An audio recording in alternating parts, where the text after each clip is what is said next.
Good evening, everybody. It is Sunday night in Pittsburgh, Pennsylvania. My name is Adam Bittner, Assistant Sports Editor for Multimedia at the Pittsburgh Post-Gazette, joined by Christopher Carter for some breaking news coverage here. The Steelers have traded for DK Metcalf. I was settling in, as I usually do this time of year, Chris, settling in for a few laps on Forza Motorsport. They're going to catch up on some TV shows, but you can't do that this time of year because you never know when a deal might go down. So the Steelers pull a blockbuster. Reportedly gave up a second-round pick to bring him to Pittsburgh from Seattle and then signed him to a 5-year, $150 million extension. So not a small commitment, Chris. Give me your thoughts on this trade before we dig into the nuts and bolts a little bit. So first thoughts are clearly the Steelers have been working on this for quite some time. They've been looking for their star receiver. Those reports were not vain. Those were very real, and I think this shows that they're committed to trying to change things on offense, to get another playmaker on offense.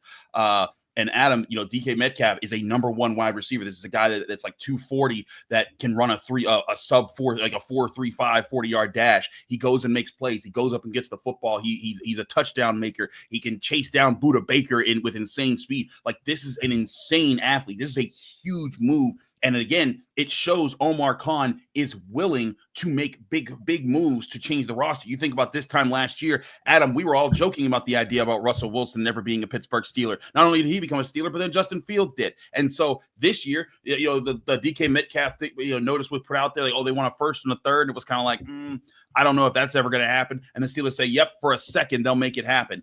So let's examine the few parts of this trade, right, Adam? You got the second round pick that you're giving up. That's the 52nd overall pick of this NFL draft. This is a draft that I think is more specialized to depth. So it's an interesting piece to give up. It's an interesting move to give up a day 2 pick, but it also makes me wonder, the Steelers, they've acknowledged they want to address several different things in the draft class. They've been talking to a lot of D linemen. They've been talking to some corners, some receivers, quarterbacks, running backs. They've been looking at those types of positions. Does this mean that maybe they're trying to recoup a day 2 pick at some point? That's a future part of the conversation. But to me, this immediately puts a leader and a star playmaker in your offense. And it's interesting also, Adam, that they did this before making a move at quarterback that we know of. Maybe there's something in place that we don't know of right now. And maybe literally as I'm talking, there's about to be something that gets announced. But the bottom line is, the Steelers, they've been talking about revamping the leadership on the offensive side of the ball, revamping the playmaking on the offensive side of the ball. They've been trying to develop people. They've been trying to develop George Pickens into being one of those guys.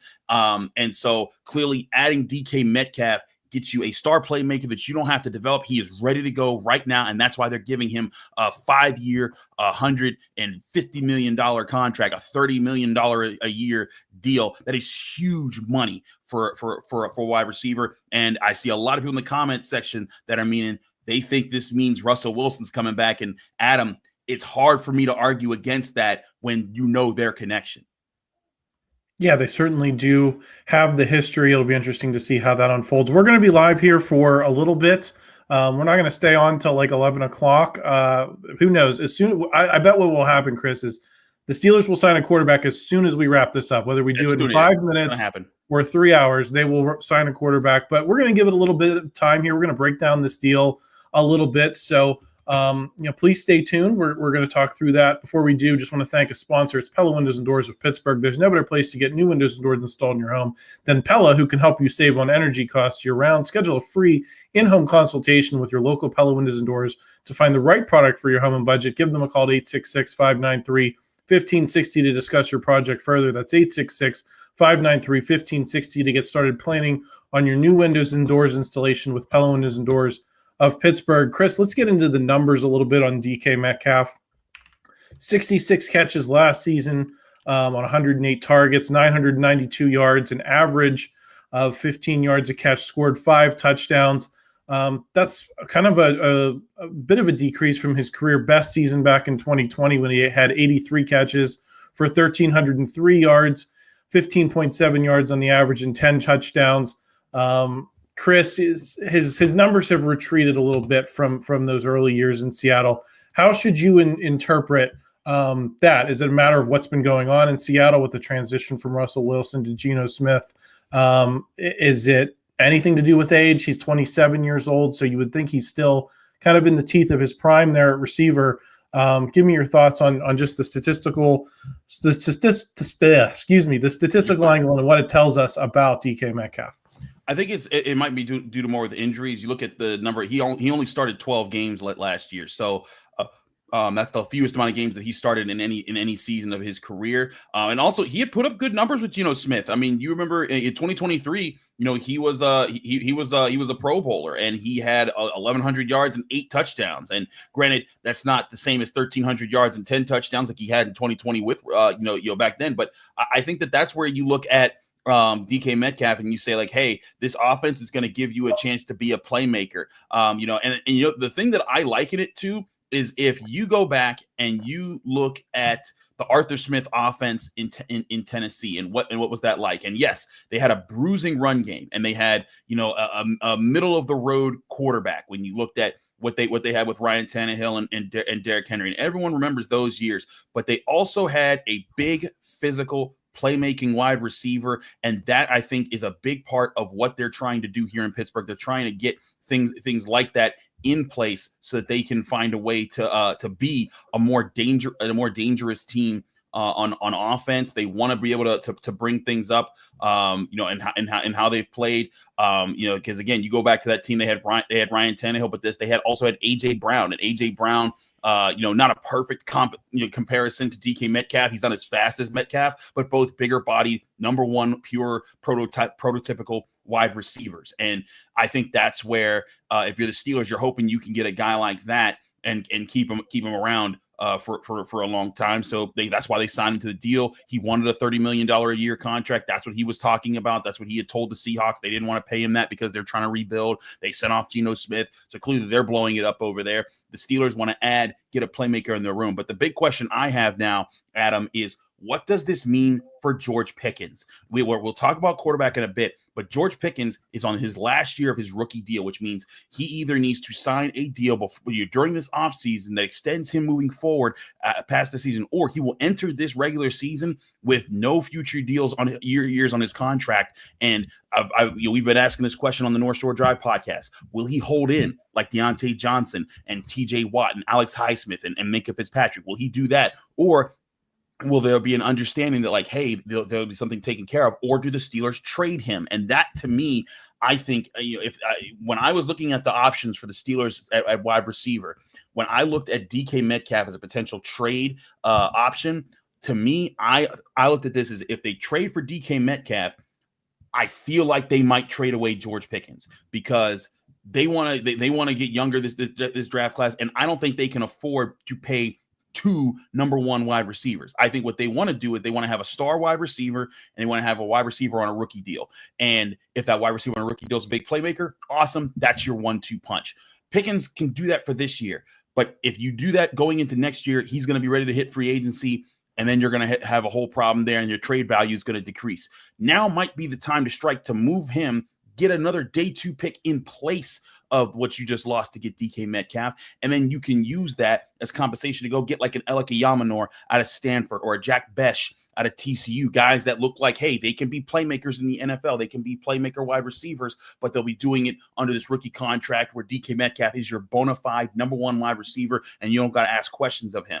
And then, of course, the biggest question that everyone else has right now is quarterback. And to me, I do think this points a big finger towards the way of Russell Wilson potentially being in the cards here. Now, there's been reports out there that the Steelers are ready to offer a contract to Sam Darnold.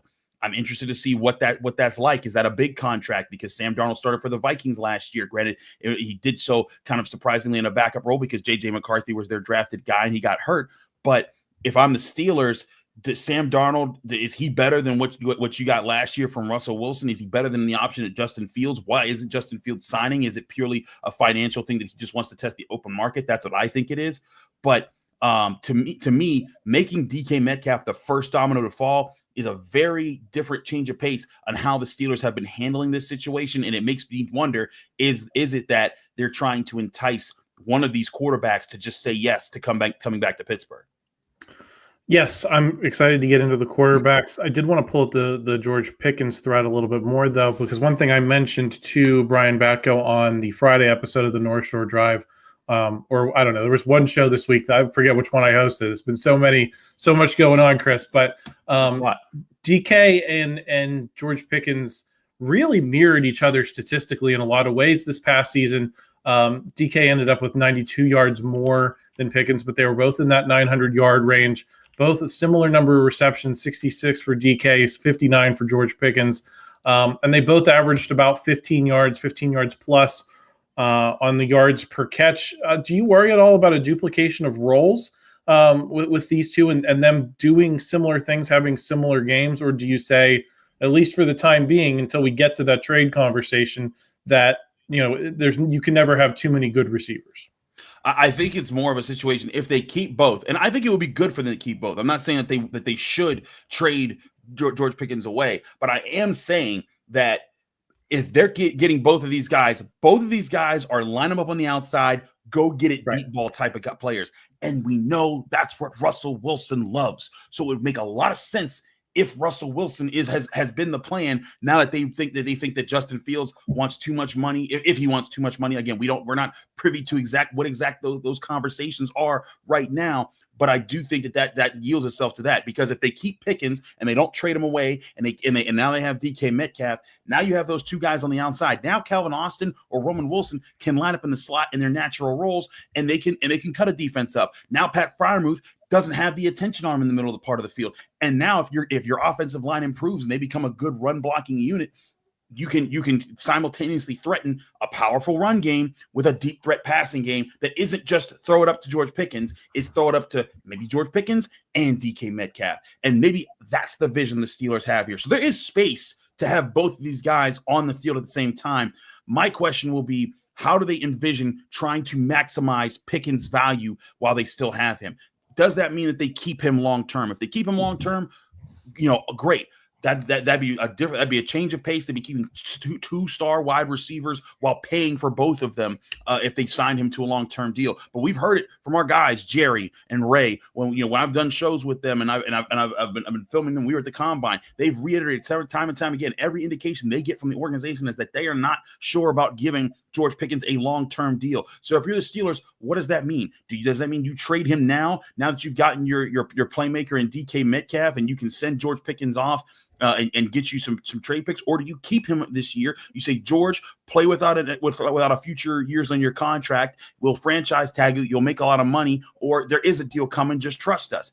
That's going to be an interesting wire to walk. And you're doing that while still needing to sign a quarterback, while still needing to sign a cornerback in free agency, and still need to figure things out. But DK Metcalf, a huge splash there. And just because him and George Pickens, they do carry very similar roles, but remember, that's what the Steelers were looking for all this time anyways. They wanted two guys that can each line up on the outside of the parts of the field and be deep threats, and now they've got them on their roster. The question will be, will they keep the one that's not signed to the future deal in George Pickens? I want to talk through the draft implications a little bit, Chris, because in my estimation, there aren't a ton of George Pickens type guys, even in the first round of this draft, let alone the later rounds. If there was a conversation about trading George Pickens, who are the receivers that you then start to look at to pair with DK Metcalf? Obviously, these mock drafts for the last handful of weeks have tons of Matthew Golden of Texas picks, tons of Emeka Egbuka of Ohio State, tons of Luther Burden III from Missouri.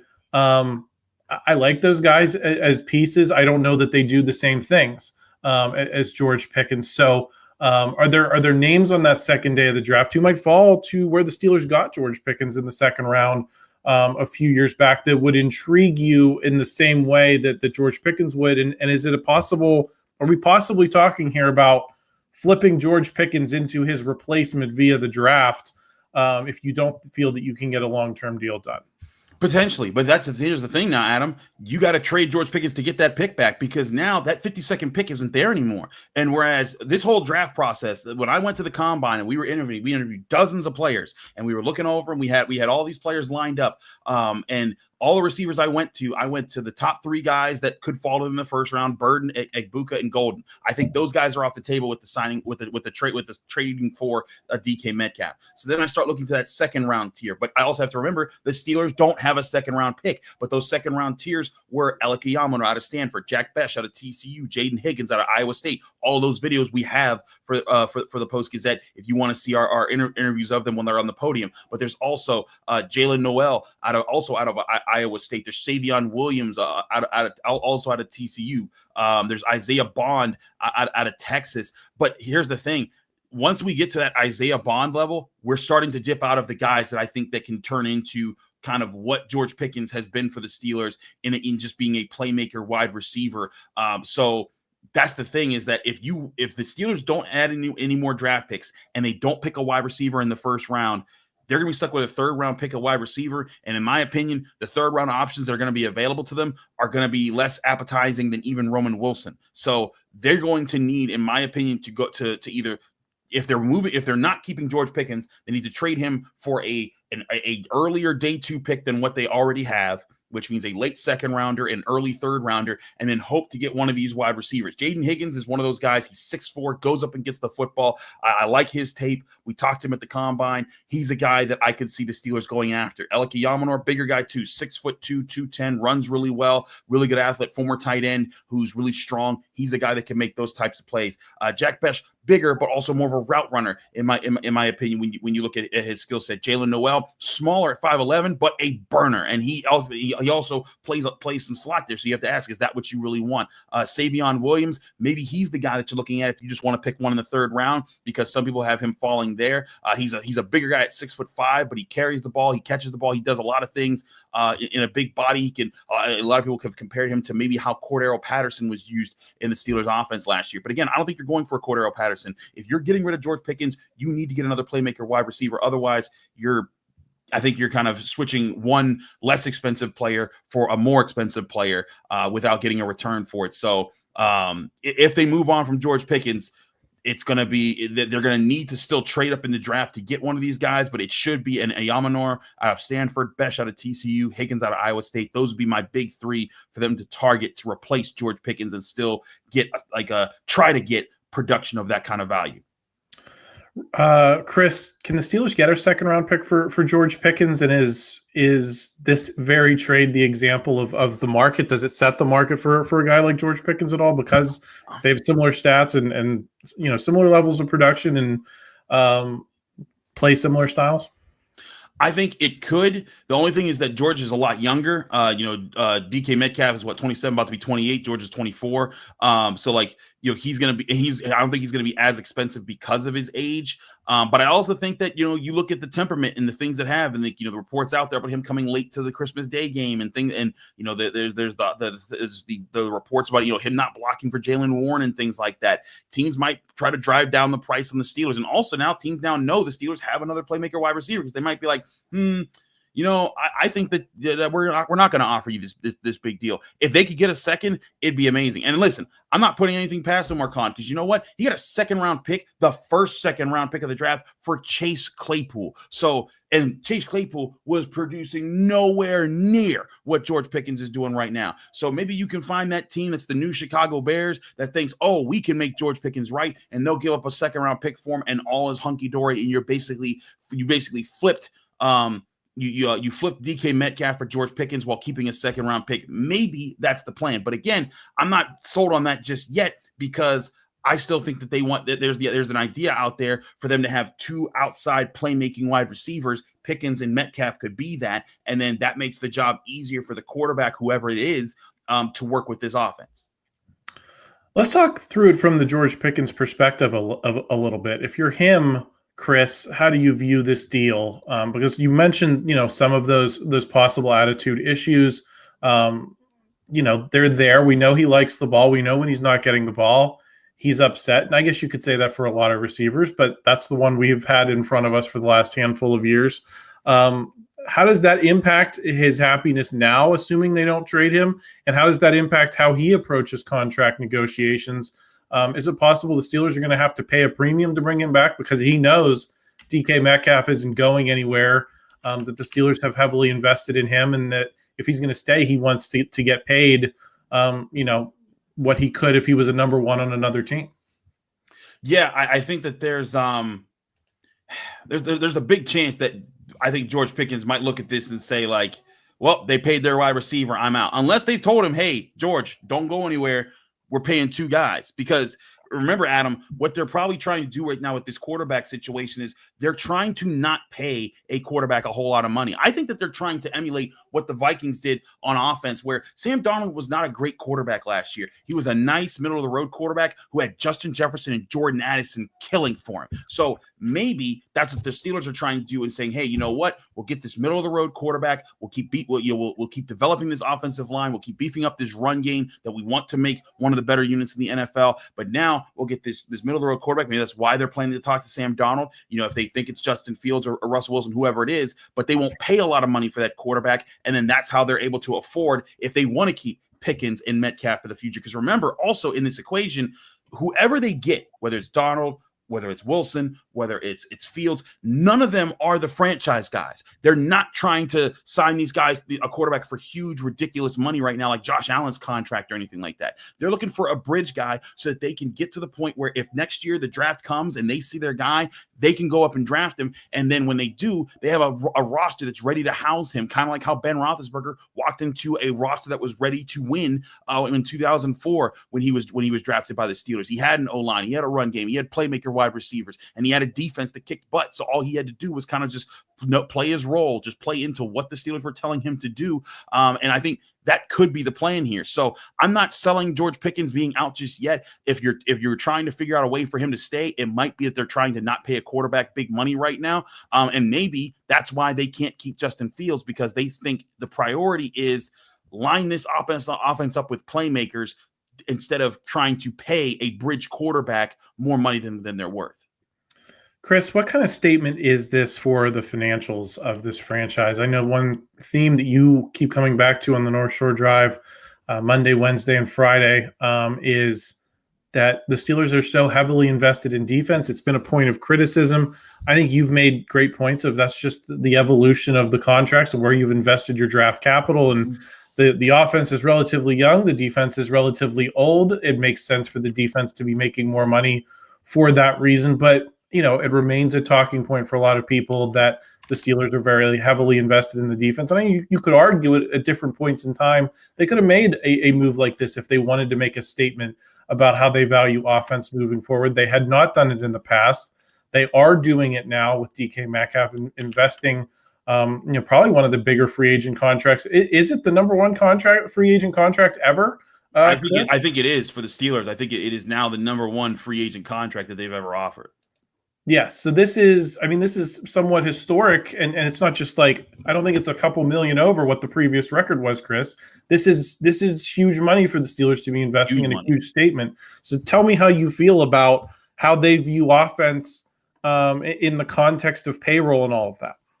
I think that I don't think it was that they saw offense as lower value. I think it was just circumstantial as far as who they had to pay and when they had to pay them. And George Pickens was going to be one of those next signings. Because remember, they weren't going to pay to keep around Naji Harris, most likely. They traded away Kenny Pickett, so there's the quarterback that you would have had to pay. They are paying Pat Freiermuth. They gave him his contract. So next up was the question of George Pickens, and also Calvin Austin's going to be in that equation too. But so if you're the Steelers, I think this kind of shows it's not that they don't want to win with offense. I think that narrative has been misplaced and forced by people who don't understand how football works or how roster management works. But I think that when you look at this shows that, hey, they're looking to get playmakers wherever they can, but like why they haven't made it other times, maybe because it wasn't for them. Reportedly, Brandon Ayuk, the Niners wanted a first-round pick for that guy. I'm sorry, DK Metcalf is better than Brandon Ayuk in my opinion. I think that I think DK Metcalf is a bigger prototypical number one wide receiver, and also Brandon Ayuk was hurt all last year, and he didn't even. And so like if the Steelers had traded for him, and he had gotten hurt, people would have felt stupid because they would have probably given up their first round pick, which where they didn't see their first round pick last year, but that's a guy that could be a franchise offensive tackle for you in Troy Fautanu. So now you've gotten DK Metcalf for a second instead of Brandon Ayuk for a first, and you're able to still have a chance to get key guys in this upcoming draft class in the first round. So I think again, any notion that was made about the Steelers not wanting to win with offense, not wanting to have good offensive players because of any ridiculous, that was always nonsense. That was always poppycock. I always felt like that was just, okay, I get it. You want the Steelers to go and get a guy and sign a big name because that'll make you feel better. But that's not what they're not just signing names to sign names. They're trying to get pieces that fit, and they're trying to do so without breaking their system to try to redevelop things, because they're not just redeveloping the offense. They're trying to redevelop the defense to get younger. It's why I think they're going to probably draft a defensive tackle in the first round this year. It's why I think that they're going to try to sign a cornerback in free agency this year, because they want to get another piece there to work with Joey Porter Jr. But the Steelers, they're trying to answer all different things, and sometimes it doesn't work the way that you want it out to be. But now, if you're a person who's wanted a big name wide receiver, you got one. So clearly that shows that the idea that the Steelers never wanted to add playmakers in offense, it's always been a myth. Getting into some filibuster questions here, Chris, because the quarterback situation seems like it could unfold at any moment. So I want to ask this question because I've seen it in the comments a little bit. What does this mean for the Naji Harris story? We've talked about the Steelers probably for much of the season after they declined to pick up his fifth-year option. I at least have been talking about Naji Harris as something of a goner, a guy who's going to go to free agency, try to get his payday there, and then be moving on from the Steelers and have the Steelers dip into the draft or dip into the free agent market for a slightly less expensive running back. Those talks, since the combine, we've heard that the Steelers have been back in contact with Naji Harris's representation. But now I think it becomes a major question. Do you have the money to pay Naji Harris after you go out and make a deal like this? Or is this the playmaker that you're investing with and you're going to look somewhere else at running back because, frankly, you have the luxury to with this draft class? I think the only reason that the Steelers were looking at Naji Harris in those situations, I think, was to let his people know, hey, if you test the market and you don't get what you want, this is going to be our offer. The Steelers don't dislike Naji Harris. They like him. They just don't like him for $10 to $12 million a year, which again is why I thought they should have signed his fifth-year extension last year. He'd be $6.7 million right now, very cheap. You'd have him, Jaylen Warren, and then you could still draft a running back and say, okay, Naji's got one more year here. Here's a rookie that we can develop. Here's Jaylen Warren, who's on a restricted free agent contract, and everything's easy and not that expensive. So personally, I think the Steelers were just you know what? We're going to keep our options open. We're going to keep as much money open as possible. And that's why they didn't sign Naji Harris at the time. And I think they're going to say, hey, Naji, go test the free agent market. It's not personal. It's business. Go see if you can get your money. But if he can't get his money, he knows there's a place where he can call home, where he can come back to probably get a reasonable deal, not an expensive deal, not a $10 million deal, maybe like a $6 to $8 million deal that he can at least hold himself over with. So, but when you look at the contract that what's the Vikings or Aaron Jones got to stick around with the Vikings, it does make me think that Naji Harris can try to go somewhere and get a payday somewhere in the NFL, and that the Steelers will not try to match anything like that. Chris, this is probably not the best question in the world to ask, considering how much information that we do not have, but you raised an interesting comparison earlier to the Minnesota Vikings and what they did this past season with Sam Darnold, and that was because they had the receivers to do it. Justin Jefferson, the former pick guys, I don't know why his name is escaping me right now. Jordan Addison, correct. They had both of those guys for Sam Darnold to throw to. Maybe it helped hide a few more of his weaknesses and some of the things that prevented him from living up to his draft type for the first handful of years of his career. I want to raise as another point of comparison, or at least let's talk about the similarities and the differences here to the Philadelphia Eagles, the defending Super Bowl champions, and also a team that has a lot of connective tissue via Andy Weidel, the assistant GM, who makes the Steelers draft board. Are the Steelers going to be a passing team moving forward? Are they going to be a balanced team? Are they going to be a run-focused team, as we've discussed pretty much since the Arthur Smith hiring was announced a year ago? I still think the Steelers want to be this run team. I mean, I was funny. I got into this with some fans over the weekend who said that you can't win in the NFL by not throwing the ball and by running the ball so much more. And I said, you know who ran the ball the most times in the NFL this year? They also threw the ball the fewest times in the NFL this year.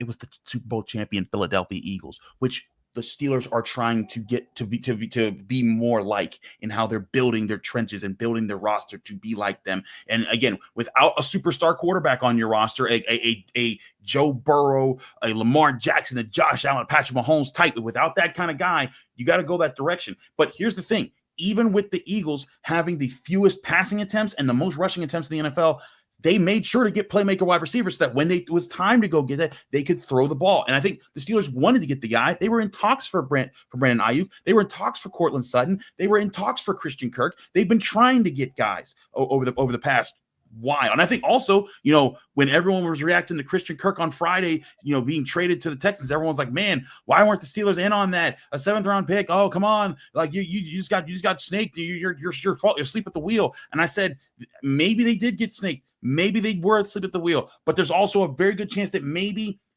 Christian Kirk was completely off their radar because they had a bigger fish to chase after. And this is a much bigger fish. So it's why I say, even like, hey, calm down, relax, take it one day at a time, because people are going to be freaking out all the time about everything. The Steelers have plans to make moves. Sometimes they won't work out. Sometimes they won't work out for the better. Because again, I think if they had rushed to trade a first round pick for Brandon Ayuk last year, Steelers fans would have been disappointed, and it would have been a problem. But now you've waited. They've made their move. Let's see the impact that DK Metcalf has here, and let's see what quarterback that they bring along. Let's see if they keep George Pickens, because if they keep Pickens and Metcalf, again, you have that Vikings model where you have two outside dominant wide receivers. You got some quick, fast guys. You have a playmaking tight end. You have an offensive line that you're currently developing. Maybe you can have a solid vet quarterback that can just hold things down for a year or two. And then you have your defense that you're hoping can stay in the top 10 and maybe ascend back into that top 5 category. And then you're a more dangerous team.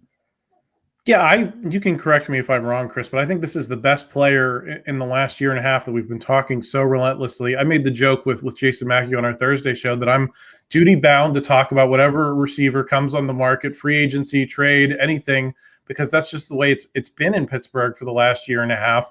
Omar Khan took a lot of flack for not getting that Brandon Ayuk deal done. But I view this as some level of redemption, because I think DK Metcalf is the best player they've had a chance to get. Yeah, that they in fact acquired. Am I wrong in saying that, and that they maybe had the longer view all along of let's see what happens around the league and see what opportunity we can come up with to make the team better, not just for 2024, which was the season we just concluded, but now you're talking about DK Metcalf kind of being immediately a face of the franchise type of guy.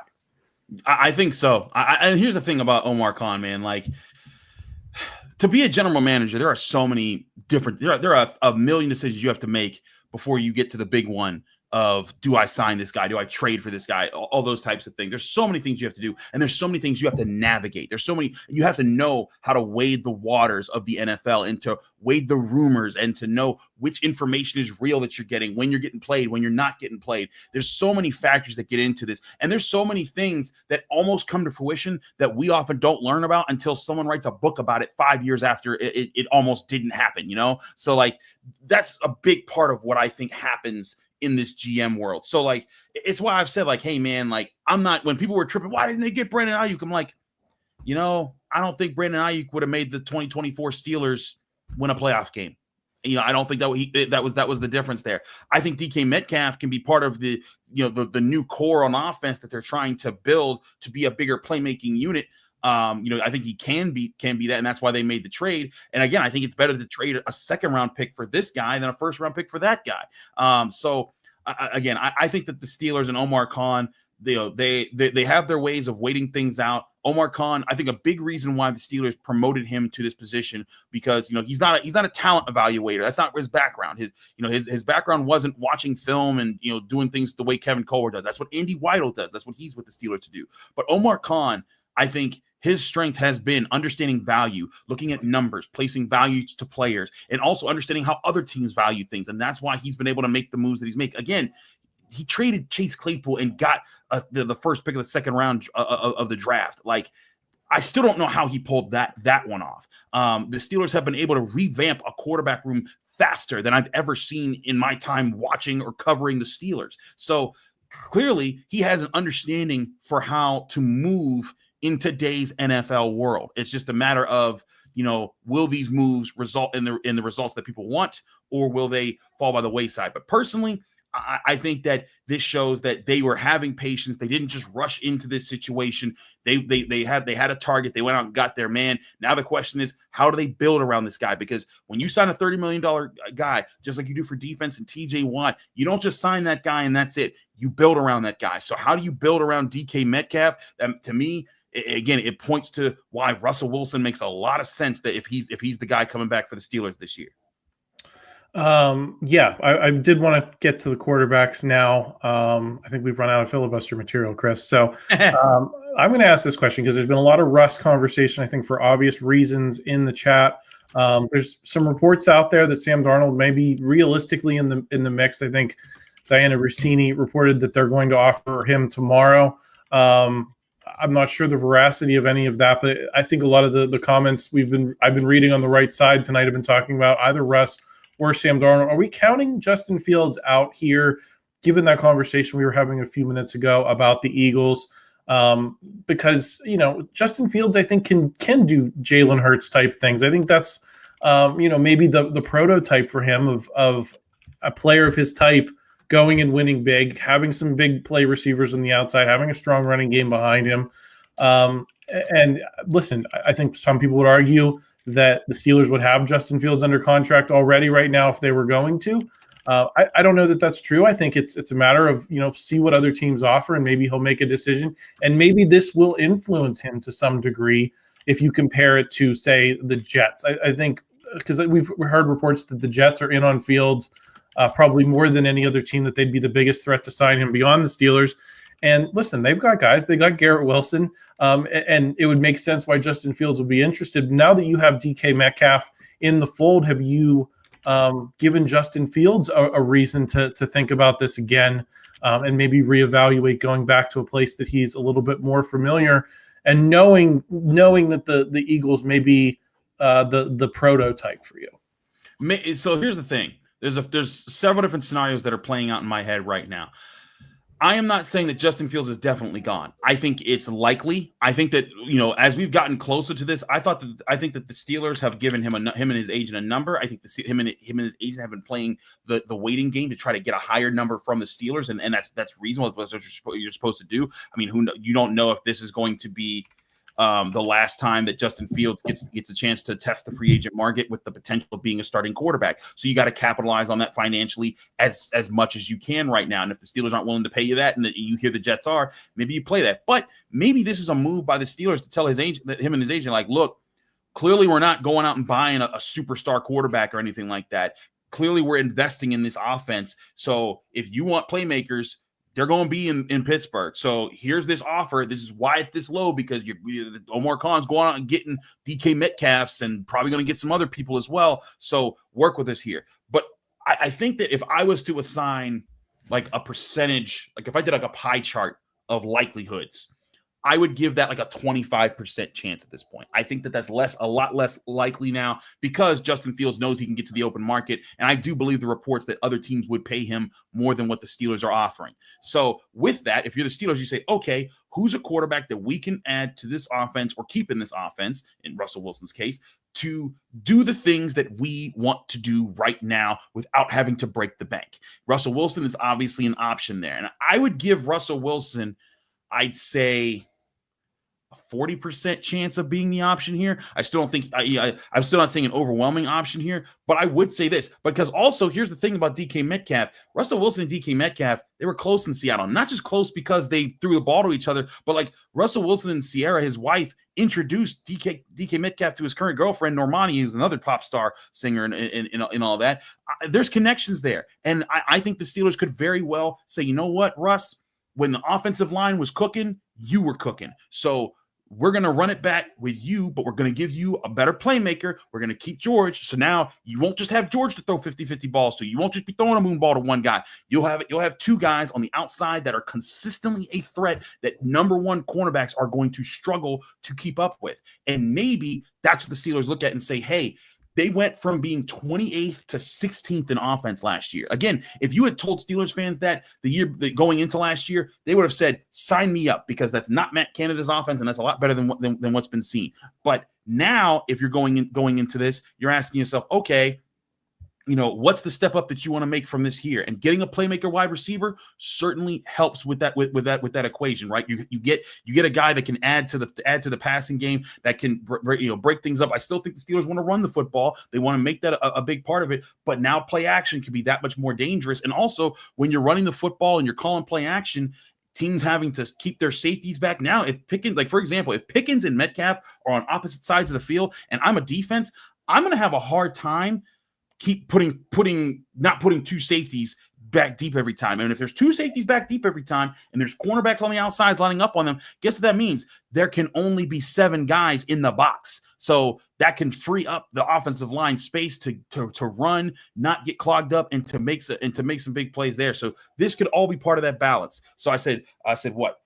Fields 25%, Russ 40%. So I guess Sam Darnold / the field, if we're gonna throw other names out there. I guess that what's 45, 35%. 35. That was going to be my next question. I had done the math for you already, Chris. Thank you. But that was good. So I'd say Sam Darnold or the field is my 35%. So if I was to rank the chances right now, I'd say Russell Wilson now jumps back up to the likelihood of maybe being the guy that they keep at a 40%. But right behind him, I'd put the field at 35%, being a Sam Darnold or just another vet quarterback that maybe we're just not thinking of in this very moment. And then under that, at 25%, I'd say Justin Fields. And the reason that he's less is because I think he can demand more on the open market.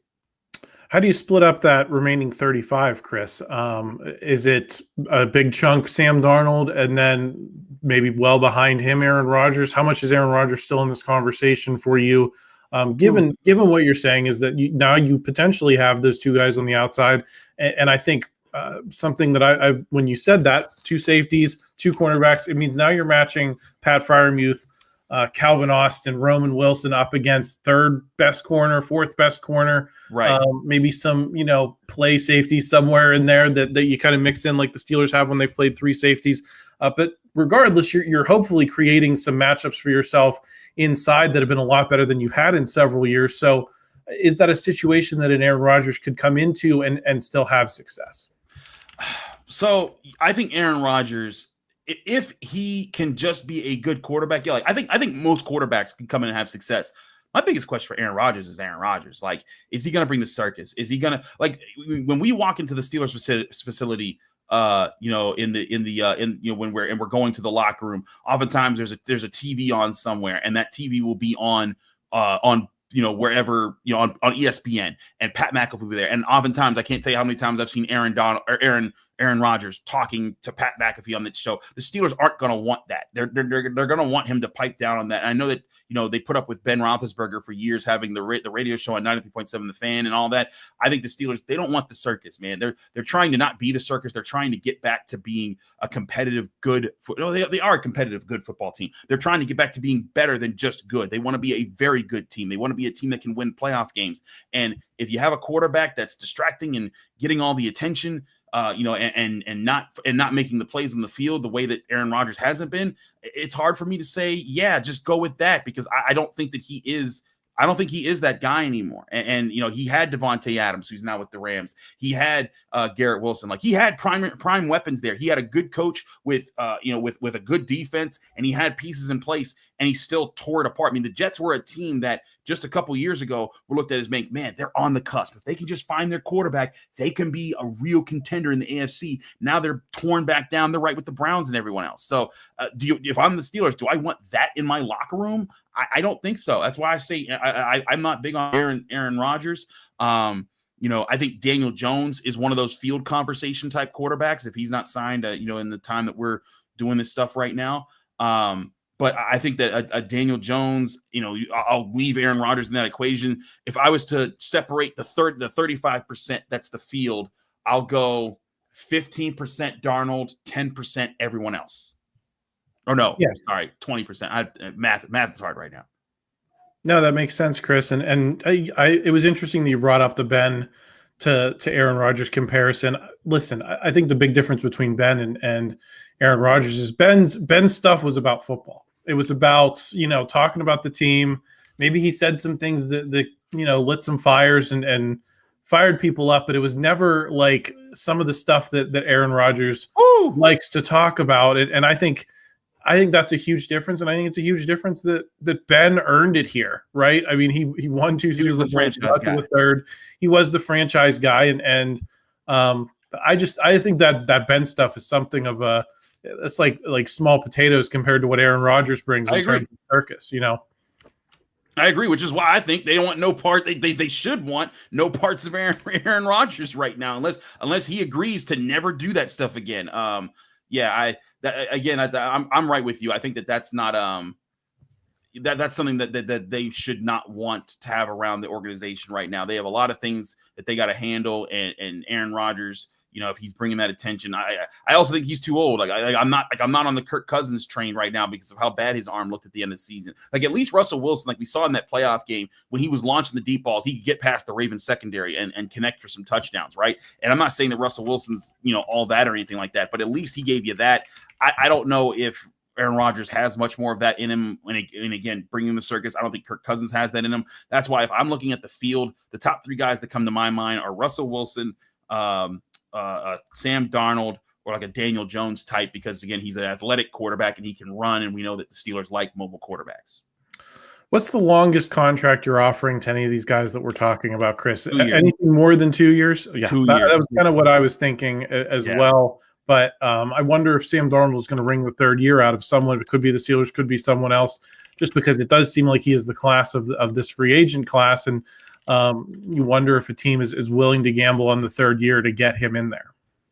Yeah, I think that's the thing, is that you just got to be careful, man. There's a lot of different moves that you can make right now. And again, like, we just got to see what's the plan off of this. Like, who are they talking to immediately after this is being done? There's a lot of things that are still on the table for the Steelers. So I would not put it past Omar Khan that there is another deal in place right now that they're kind of waiting, and that we're still just kind of, we haven't learned about here yet. How does this impact, the dollars you have left to spend at the various other positions, Chris? I think, we talked a lot about how this might be the most cap space they've had in a long time to go out and do things. Well, now you've allocated, we'll see how things shake out in terms of the particulars, because it's never as simple as, what the salary is. But, on paper, it's $30 million a year.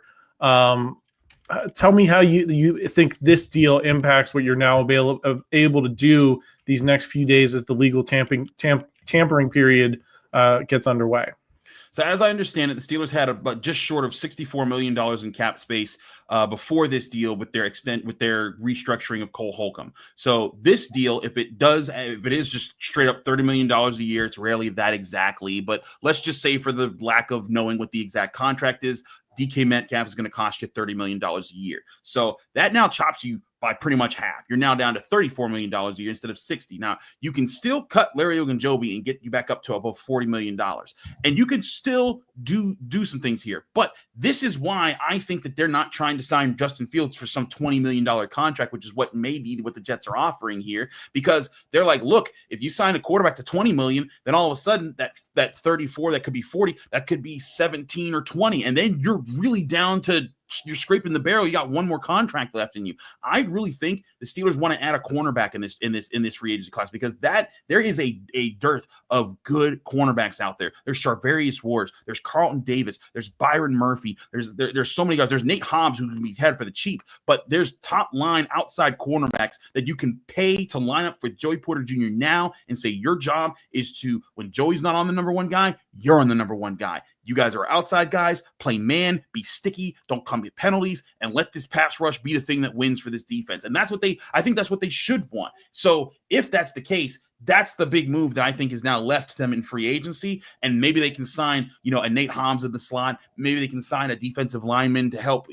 as far as supplement, the loss of Larry Ogunjobi. Because again, they need, if they cut him, they get $7 million back. I think you can get a good defensive tackle for $7-ish million, or maybe a bit more, maybe a better defensive tackle than him. I look at Tershawn Wharton out of Kansas City. I wonder how much he's about to make. I wonder how much Javon Hargrave wants after he's missed a year to injury. I wonder about, Milton Williams. I think he'll get a bag in free agency, so maybe not him. But I think that there's options out here. But I think that now that you've secured wide receiver for the future, you need to figure out who your quarterback is, figure out how much you're paying him, and then after that, I think your top priority is go get that corner that I think that is out there in free agency, because there are options available to them, and that's where the tampering period. Now that this is going to be done, you're going to have a whole lot of opportunities out there to make some moves. Coming up on the 1 hour mark here, Chris, I think we're going to be winding things down here shortly. If another move is made with the quarterbacks, we will probably hop back on and talk that through in a little bit more detail. I do think, it's maybe one last big question here. Sure. We'd be remiss not to talk about what happened with Myles Garrett today, signing for $40 million with the Browns. Something of a surprise, considering that he had asked for a trade, and even as late as I think middle of last week, Mary Kay Cabot had reported they might do an extension. Then the extension was more or less off. Now they followed through, finished the deal. Obviously, the Max Crosby deal the other day kind of had similar implications for the Steelers of this is the cost of doing business for some of these better pass rushers. What does it mean that the Steelers have now allocated $30 million to DK Metcalf in terms of this TJ Watt conversation of bring him back? And with some people, including the Hall of Famer for the Post-Gazette, Ed Bouchette, I heard him on 93.7 The Fan the other day, said he'd trade TJ Watt, even though he considered it a blasphemy. And I think that's also relevant to the conversation of how do you deal back into the second round or even higher than that. I think that you only have two chips that even would get you that kind of return, Chris. One of them is George Pickens, who we talked a lot about before.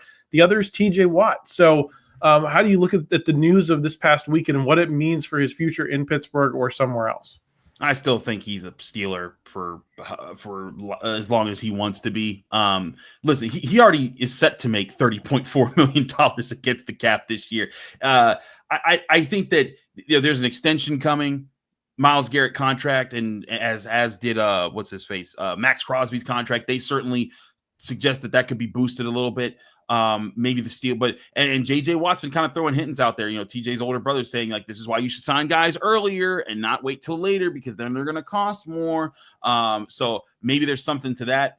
I think the Steelers would be silly to get rid of TJ Watt. I still think he's one of the premier defensive playmakers in the NFL. He's a core of your defense. You take him out, that defense becomes a lot worse really quickly. This offense, despite however excited you are about DK Metcalf, this got a long way to go before it can carry a team the way the defense has carried the team for the past 6 years, 7 years, however long it's been. I think if anything, DK Metcalf's contract just further solidifies the Steelers are looking to build with the team now. I think if you trade a guy like TJ Watt, what you do is you trade him for picks and then you don't sign DK Metcalf. You try to get younger pieces that are going to be, you try to build up on draft capital and things like that. I don't think that you bring in one superstar to get rid of your much better superstar, because TJ Watt is still one of the best defenders in the NFL. If anything, I think he signs an extension for maybe $38 million a year, and the Steelers work something out like that. Maybe not $40 million a year like Myles Garrett, because to me, I'm the Browns. Like I haven't even looked at their new contract situation or their salary cap situation with Myles Garrett on the books for that. Because like right now, Myles Garrett before this was slated to be like a $19.7 million cap hit on their roster. And yeah, looking according to overthecap.com, his extension doesn't look like it's been added here just yet. So if he's a $40 million a year man this year and for the next 4 years, however long his deal was, I don't think the Steelers want to give that. That's a lot of money, and that's going to really set back the Browns. They need to add so much. They're a 4-win team. The Steelers are a 10-win team. They've been in the playoffs 4 out of the last 5 years. You don't blow that up. You go and you invest in trying to build around the core that you have and trying to build up a new core on the offensive side of the ball. And I think that's what they're trying to do. All right, Chris, any final thoughts before we sign off here, possibly for a little bit, but possibly until tomorrow morning? just that I urge Steelers fans to stay calm, be excited. Like this is the fun of it, right? Like, new players coming. I'm sure if someone's out there and they play Madden or something, they're turning on their PS5 and they're saying, "Oh, I'm gonna play with DK Metcalf on the Steelers." Like have fun with all that kind of stuff. But I also think that the big message here for me, if I'm a Steelers, if the big thing I'm wondering is like, okay, what is the move? Clearly, there is a plan. Clearly, there's something going on here that we can take it that we can wait for and trust that they have a plan for. But it's just a constant reminder of, hey, do not panic when when you see other teams doing things and you're wondering what the Steelers are doing. I think they have plans in place, but oftentimes the best deal makers, they move in silence. You don't see them coming, and that's how they catch you off guard. So I'd say be patient, stay patient. We will keep you up to date with things as they continue to happen. Yeah, and I think this was the right first domino to fall in hindsight. We talked all about how well you should get the quarterback in place first.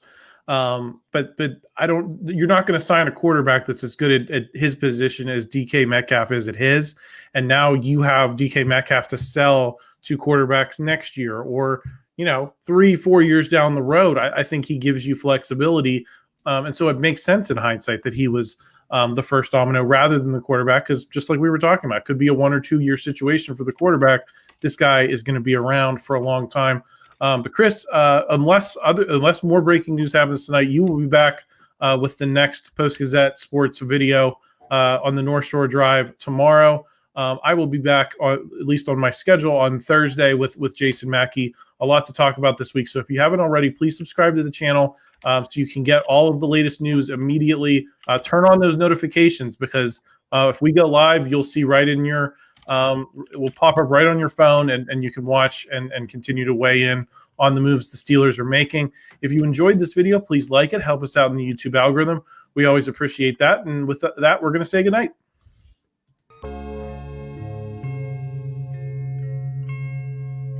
Thank you for checking out this content from Post-Gazette Sports. If you watch this video on YouTube, please like the video and subscribe to our channel. For all of the sports coverage the Post-Gazette has to offer, visit post-gazette.com.